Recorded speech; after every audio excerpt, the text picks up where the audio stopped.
Hello viewers, welcome to Jinnat 360 YouTube channel. সঙ্গে রয়েছে আমি জিন্নাত। ফ্রেন্ডস, অস্থায়ী চুক্তিভিত্তিক কর্মচারীদের জন্য খুবই লেটেস্ট একটি আপডেট উঠে এসেছে। সেই আপডেটটি আমি আপনাদের মাঝে শেয়ার করছি, তাই ভিডিওটি আপনারা কোথাও এক সেকেন্ডও স্কিপ না করে প্রথম থেকে শেষ পর্যন্ত অবশ্যই দেখুন, এবং চ্যানেলে যদি প্রথমবার হয়ে থাকেন তাহলে অবশ্যই চ্যানেলটিকে সাবস্ক্রাইব করে নোটিফিকেশন বেলটি অন করে রাখুন এরকম লেটেস্ট আপডেট ভিডিও সবার আগে পাওয়ার জন্য। আর অলরেডি যারা চ্যানেলটি সাবস্ক্রাইব করে রেখেছেন তাদেরকে জানাই অসংখ্য ধন্যবাদ। তো চলুন আজকের সেই আপডেটটি আমরা এক নজরে দেখে নেই। তো বন্ধুরা, আপনারা কিন্তু এখানে অন স্ক্রিনে দেখতে পাচ্ছেন যে চুক্তিভিত্তিক কর্মীদের বেতন নিয়ে সুস্পষ্ট নীতি আনল রাজ্য। অভিযোগ ছিল যে চুক্তিভিত্তিক কর্মীদের জন্য সুনির্দিষ্ট বেতন কাঠামো থেকে বেতন কম দিচ্ছিল নিয়োগকারী সংস্থা। এবার থেকে যাতে এমনটা না হয় সেই নিয়ে গতকাল রাজ্য সরকারি দপ্তরের চুক্তিভিত্তিক কর্মীদের জন্য সুনির্দিষ্ট নীতি আনল রাজ্য সরকার। বুধবার অর্থ দপ্তরের তরফে জারি হওয়া বিজ্ঞপ্তিতে স্পষ্ট বলা হয়েছে, চুক্তিভিত্তিক কর্মীদের ক্ষেত্রে সরকার নির্ধারিত বেতনের থেকে কম বেতন দেয়া যাবে না।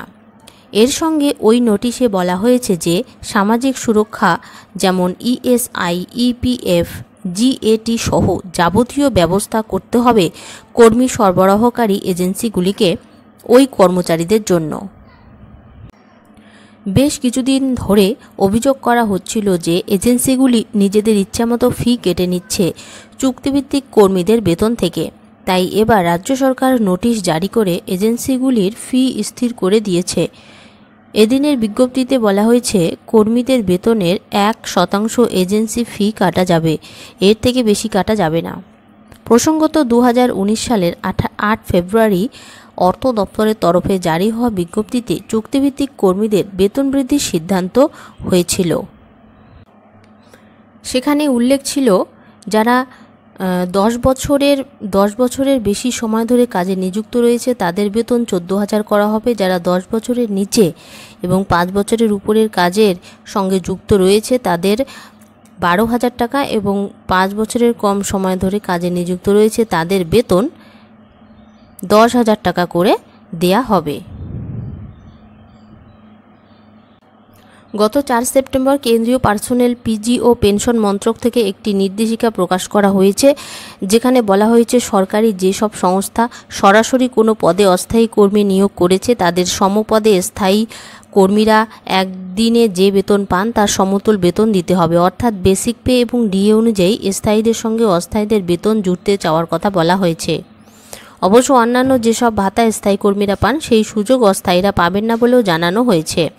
দৈনিক কাজের সময়সীমা 8 ঘন্টায় বাঁধতে হবে বলেও নির্দেশিকায় উল্লেখ করা হয়েছে। অন্য কোনো সংস্থা বা কন্ট্রাক্টরদের মাধ্যমে কোনো সরকারি সংস্থায় কেউ নিযুক্ত হলে সেই কর্মীরা এই সুযোগ পাবেন না।